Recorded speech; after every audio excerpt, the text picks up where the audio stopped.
सभी विद्यार्थियों को मेरा प्यार भरा नमस्कार। तो देखिए बालकों, अभी हम जिस प्रकरण का अध्ययन कर रहे हैं वह है कक्षा 12वीं की जो हिंदी अनिवार्य की पुस्तक है आरोह। उस आरोह के अंतर्गत हम पाठ पढ़ रहे हैं आत्म परिचय, और जिसके कवि है हरिवंश राय बच्चन। हरिवंश राय बच्चन के जीवन के बारे में संक्षिप्त परिचय हमने पिछले भाग में पढ़ लिया था। आज हम और उसका दूसरा भाग का आज हम अध्ययन करने जा रहे हैं। अगर पहले भाग से आप वंचित हो तो आप पिछले भाग को भी अवश्य देखिए। वैसे आपकी सुविधा के लिए उसका लिंक मैं डिस्क्रिप्शन में दे दूंगा, वहां जाकर के भी आप देख सकते हैं। और अगर हिंदी से संबंधित कुछ पीडीएफ और इत्यादि सामग्री आपको नियमित रूप से प्राप्त होती रहे, इसके लिए आप मेरे व्हाट्सएप या टेलीग्राम ग्रुप से भी जुड़ सकते हैं, जिसका लिंक मैं डिस्क्रिप्शन में दे देता हूं। तो देखिए, अब हम अपना विषय प्रारंभ करते हैं। तो कवि जो बात कह रहे थे, पिछले पद्यांश पे हम गौर करें तो कवि ने जो बात कही है कि इस संसार में सबके प्रति प्रेम और स्नेह का भाव रखना चाहिए, लेकिन लोग सांसारिक मोह माया, भौतिकतावाद, सुख सुविधा, इन सब के प्रभाव में आकर के आपसी प्रेम और भाईचारे को बिल्कुल भी महत्व नहीं देते हैं। तो ऐसे लोगों पर, ऐसे कवियों पर इन्होंने कुछ बात कही है। तो लोगों की पहली प्राथमिकता क्या होनी चाहिए? आपस में प्रेम और भाईचारा। इसलिए कवि कहते हैं कि जैसे कवियों की बात आती है तो कवि क्या है, इस संसार का गुणगान करते हैं, क्योंकि उनको सुख सुविधा, भौतिकतावाद और सांसारिक मोह माया से मतलब है, और वह कैसे भी प्राप्त हो उनका कोई सिद्धांत नहीं है। अपने सिद्धांतों से समझौता करके और कैसी भी रचनाएं करके उनको तो बस आमदनी चाहिए। अब कवि क्या कहते हैं, मैं निज उर के उद्गार लिए फिरता हूं, मैं इस सांसारिक मोह माया, सुख सुविधा, इन सब का मेरे ऊपर कोई प्रभाव नहीं पड़ता है। सांसारिक, ये 3-4 शब्द आप ध्यान रखो हमेशा। सांसारिक मोह माया और भौतिकतावाद, इन सब का मेरे ऊपर कोई प्रभाव नहीं पड़ता है। मैं तो अपने उर के, और उर का मतलब हृदय के उद्गार ही प्रकट करता हूं। मैं जो मेरे मन में आता है, जो मुझे अच्छा लगता है, चाहे वो कड़वा हो या अच्छा हो, लेकिन सबके लिए प्रेम और भाईचारा को बढ़ाने वाला हो, ऐसे उद्गार प्रकट करता हूं। और मैं निज उर के उपहार लिए फिरता हूं, मैं तो अपने हृदय का एक उपहार, अर्थात जिसके माध्यम से मैं सबके अंदर प्रेम और स्नेह का भाव पैदा कर दूं, ऐसा उपहार मैं सबके लिए फिरता हूं। है यह अपूर्ण संसार न भाता मुझको। देखो, इस संसार को कवि ने क्या बताया? अपूर्ण। अपूर्ण से मतलब कि अपूर्ण संसार इसलिए कहा कि ये संसार की ये प्रवृत्ति हो गई कि वह इन सब में, इन सुख सुविधाओं, सांसारिक मोह माया, भौतिकतावाद, इन सब में अपने जीवन को सफल मानते हैं, जीवन का आनंद इनमें मानते हैं, जबकि वास्तव में इनमें जीवन का कोई आनंद नहीं है। आनंद है जीवन में आपसी प्रेम, भाईचारे, अपनत्व, इन सब भाव को अपनाएंगे तब जाकर जीवन में आनंद है। इसलिए ये कवि को बिल्कुल भी भाता का मतलब अच्छा नहीं लगता है। ये अपूर्ण संसार कवि को इसलिए अच्छा नहीं लगता है। अब इस संसार को अपूर्ण क्यों कहा, इसका उत्तर हमारे पास है। क्योंकि ये संसार सांसारिक सुख सुविधाओं, भौतिकतावाद और इन सुख सुविधाओं, सांसारिक मोह माया, भौतिकतावाद इत्यादि में अपना सुख खोजने का प्रयास करता है, जीवन में उपलब्धि का यही माध्यम मानता है।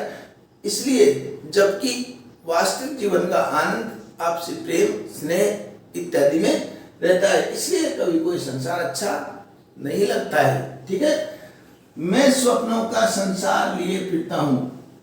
अब कवि का स्वप्नों का संसार कैसा है? कवि के अनुसार कि मेरे जो संसार है, मेरा जो संसार है, मेरे स्वप्न का जो संसार है, वह ऐसा है कि जिसमें प्रेम हो, भाईचारे हो, अपनत्व का भाव हो, आपसी मेलजोल हो, इस तरह का सब सुख से रहे, प्रसन्नता से रहे, आनंद से रहे, ऐसे स्वप्न का संसार मैं लिए फिरता हूँ और ये जो संसार है, ये संसार मुझे बिल्कुल भी अच्छा नहीं लगता है। अब देखो, मैं जला हृदय में अग्नि दहा करता हूं, ऐसा नहीं है। जब मैं ये देखता हूं कि संसार में लोग सांसारिक मोह माया के प्रति, भौतिकतावाद के प्रति जिस तरह भग रहे हैं, ये सब देख करके और मुझे पीड़ा होती है। और दूसरी बात यह है कि मैं भी अपने हृदय में कई प्रकार की अग्नि पीड़ा को लेकर के दहा करता हूं, जलता रहता हूं, लेकिन सुख दुख दोनों में मग्न रहा करता हूं।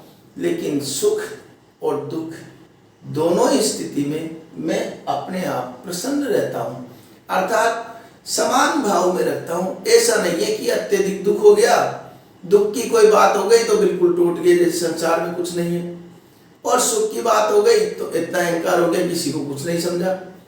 ऐसा भाव नहीं होना चाहिए। सुख और दुख दोनों में समानता का व्यवहार रखना चाहिए, समत्व भाव के रूप में ही उसको रहना चाहिए, तभी जाकर के व्यक्ति जीवन में आनंद के साथ रह सकता है।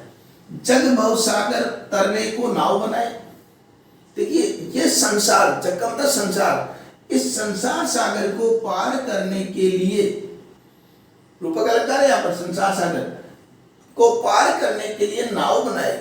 नाव बनाए मतलब तरह तरह के हथकंडे अपनाते हैं, अर्थात कोई ये मानता है कि सांसारिक भौतिकतावाद आ गई, सुख सुविधाएं आ गई, आनंद हो गया, मेरा जीवन सफल हो गया, जबकि वास्तव में जीवन इनसे सफल नहीं होता है। तो लोग अपने अपने तरीके से, नए नए तरीके से नाव बनाने का मतलब तरह तरह के प्रयास करते रहते हैं कि ये संसार सागर पार हो जाए। लेकिन कवि क्या कहते हैं, मैं मन मौजों में मस्त बहा करता हूं, लेकिन मैं अपने मन के अनुसार प्रसन्नता के साथ इस संसार में मस्ती के साथ जीवन जीता हूं। मुझे इस सांसारिक मोह माया के कारण मैं कभी भी अपने सिद्धांतों से समझौता नहीं करता हूं, और व्यक्ति को भी इस सांसारिक सुख सुविधाओं के प्रभाव में आकर के अपने सिद्धांतों से, अपने प्रेम और भाईचारे से कभी समझौता नहीं करना चाहिए। ऐसा कुछ संदेश कवि ने इस पाठ में दिया है। और यहाँ पर ये जो पढ़ा हमने, यहाँ पर प्रश्न बनेंगे कि कवि ने संसार को अपूर्ण क्यों कहा, ये संसार कवि को अच्छा क्यों नहीं लगता, दूसरा प्रश्न, और सुख दुख दोनों में मग्न रहा करता हूं, इस पंक्ति से क्या से। इसके अलावा भव सागर तरने को नाव बनाए, मन मौजों में मस्त रहा करता हूं, इन पंक्तियों से क्या तात्पर्य।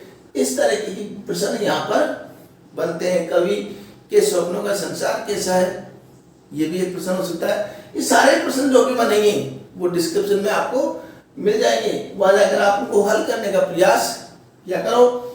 और साथ में इस साल का जो कोर्स है, ये हमारा हिंदी अनिवार्य का जो पाठ्यक्रम है, और ये संपूर्ण पाठ्यक्रम आपको मैं नियमित रूप से उपलब्ध कराता रहूँगा। नियमित रूप से आप उसका अध्ययन करते रहे, और कोई बात अगर अच्छी लगे तो वीडियो को लाइक भी कर देवे। तो यहाँ पर अब इसकी प्रसंग और व्याख्या लिखनी हो तो कैसे करें। प्रसंग, पहला बिंदु क्या डालेंगे हम, प्रसंग। प्रसंग पिछले भाग में बताया था, उसी प्रकार लिखना है। प्रस्तुत पद्यांश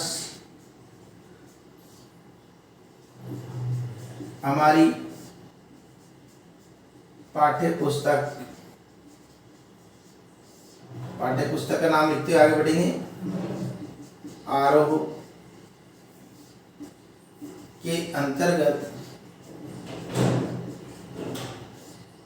आरोह के अंतर्गत कौन सी पुस्तक आ गई, आरोह पुस्तक होगी।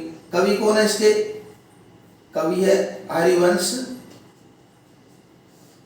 राय बच्चन द्वारा रचित आत्म परिचय शीर्षक से अवतरित है। ठीक है, इसमें कवि ने अपने मन के भावों को प्रकट किया है। इस तरह की पंक्ति और लिखेंगे हम, और इसके बाद में व्याख्या हमारी लिखना प्रारंभ कर देंगे जैसे बताई थी। और विशेष के अंतर्गत हमको क्या लिखना है, इनको मैं इधर बता देता हूँ, क्योंकि इधर हो सकता है जगह थोड़ी कम रहे आपके लिए, तो मैं विशेष इधर लिख देता हूँ। विशेष में हमको लिखना आपको नीचे ही है। विशेष में बताया था खड़ी बोली, हिंदी का प्रयोग। दूसरा यहां पर रूपक अलंकार, रूपक अलंकार हो गया। रूपक अलंकार के अलावा और भी देखा जाए तो अनुप्रास अलंकार भी इसमें रहता है, तो रूपक और अनुप्रास दोनों में लिख सकते हैं।